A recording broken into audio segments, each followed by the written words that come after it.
Bonjour et bienvenue sur M French. Aujourd'hui, on voit les leçons tirées du livre Développer votre confiance et votre puissance avec les gens. Hello, hello, Frenchies, and welcome to M French. Today, we talk about the lessons derived from the book How to Have Confidence and Power in Dealing with People. Less gibbling. Let's get into it. Number one, every individual is important, a child of God, or the universe for non believers. Whatever the status, the behavior, the crimes, the race, rich or poor, every single individual is important. Numéro 1. Chaque individu est important, un enfant de Dieu, ou de l'univers, ou tout simplement tient du divin pour les non-croyants. En effet, quel que soit le statut, les actes et crimes commis, la race, riche ou pauvre, chaque individu est important. Numéro 2. La base du succès et du bonheur est de savoir comment s'entendre avec les gens. Number 2. The basis of success and happiness is getting along with people. Indeed, when you know how to successfully, and when I mean successfully, I mean dealing with people in a way that doesn't crush their ego. When you know how to successfully deal with people, you ensure your happiness. You learn how to deal with your spouse, your kids, your parents, your colleagues, your boss, everyone. That's happiness. Without people, without knowing how to deal with people, no happiness or success is guaranteed.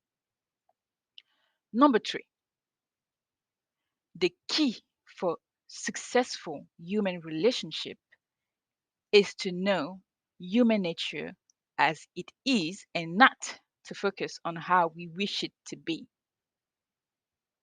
La clé des relations humaines fructueuses est de connaître la nature humaine telle qu'elle est et non telle que nous souhaitons qu'elle soit.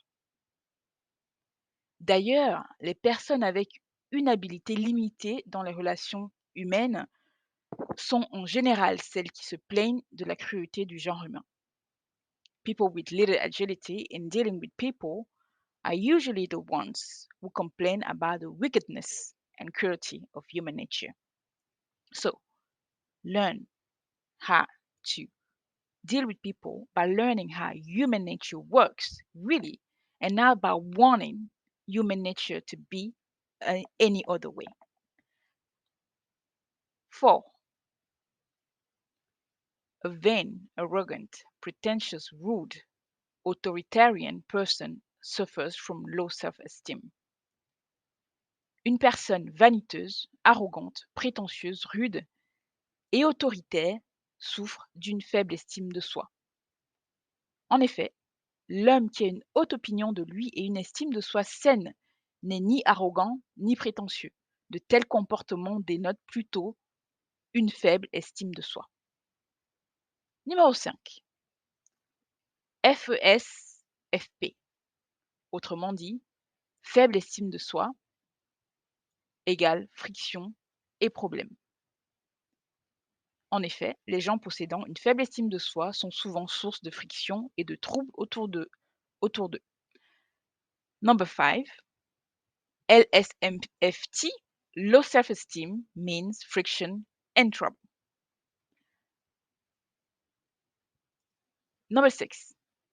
We are all egotists and need approval from others. It's from the approval we get from others that we bring our own approval of ourselves. Chacun de nous est égoïste et a besoin de validation des autres autour de lui. Leçon numéro 7. L'ego a besoin d'être nourri pour survivre. Le respect, l'approbation, la reconnaissance et un sentiment d'accomplissement sont des aliments indispensables pour sa survie. Number 7. Ego needs nourishment to survive. It feeds off respect, approval, and a feeling of self-development or self self-realization. Indeed, a stuffed ego is a mean ego. We are all ego hungry. Only when this hunger with those three aforementioned elements, I mean respect, approval, feeling, or feeling of self-development, is at the very least partially satisfied, can man put his attention, care outside of himself. So there's no need to judge other people, just feed their ego, feed them with compliments and praise. So that brings us to our next point, number 8. Help people love themselves more by showering them with genuine, and I mean genuine, compliments. Numéro 8, aide les gens à s'aimer davantage en les couvrant de compliments sincères et honnêtes. En effet, complimente chaque fois que tu peux des personnes de manière sincère. J'insiste sur sincérité et honnête. C'est une démarche d'intégrité. Pour aller plus loin, par exemple, si tu rencontres quelqu'un dont le physique est très attractif, attrayant, et par conséquent qui reçoit beaucoup de compliments sur son apparence, tu peux certes lui en faire aussi sur son apparence, il sera bien entendu flatté, mais si tu arrives à découvrir quelque chose chez lui que tout le monde ne remarque pas ou que peu de gens remarquent et que tu lui fais des éloges sur cette capacité, il t'en sera d'autant plus reconnaissant, il en sera d'autant plus flatté parce qu'il aura le sentiment d'être vu, reconnu et d'exister. Voilà, d'être vu, il va se sentir, il se sent ainsi vu, reconnu, se sent exister. So, find a quality, a side of people that others usually do not focus on or compliment and bring that to light. That person will feel seen, recognized. Number 9, the best way to make a first good impression and to impress someone is telling them that they impress you. Do not blab about what you achieve, how good you are, but actually spend your time listening and praising the person in front of you. Numéro 9, la meilleure façon de faire une bonne impression, première ou non, est de montrer à l'autre qu'elle nous impressionne. Il faut résister à la tentation de surenchérir les histoires des autres ou leurs réussites. Si quelqu'un raconte ses exploits, félicite-le, invite-le à en parler davantage et garde-toi de faire l'inventaire de tes propres exploits. Numéro 10. On contrôle l'attitude que les autres ont envers nous.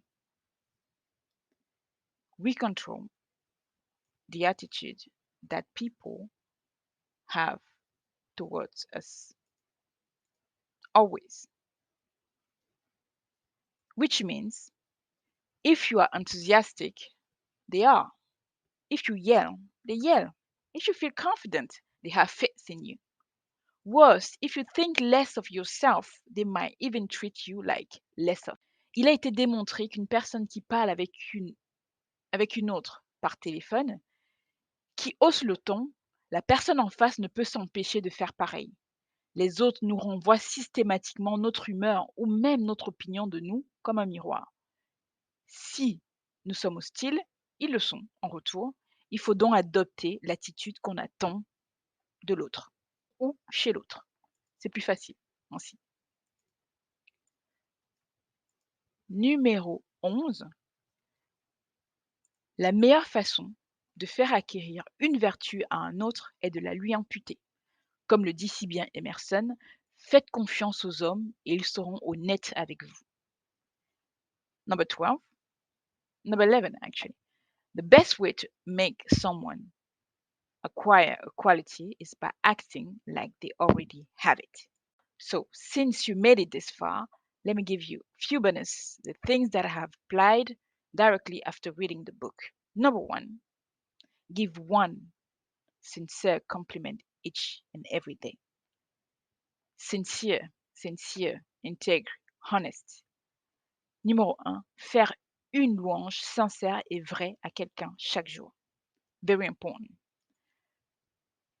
Bonus numéro 2, Faire savoir aux gens que je les apprécie et ne pas le prendre pour acquis. Je le leur dis, vraiment. Number two, tell people that you appreciate and love them or love them. Do not take it for granted. Number three, stop finding fault. Instead, look for virtues in people and say thank you profusely. And I mean sincerity, of course. Numéro 3, CDE.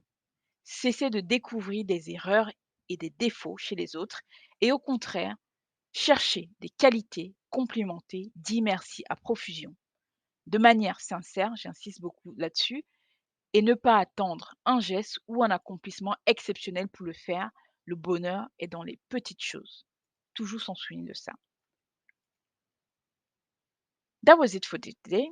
On s'en tient là aujourd'hui. Thank you for listening. If you like this content and find it valuable, please like, subscribe to this channel and leave a comment. See you next time.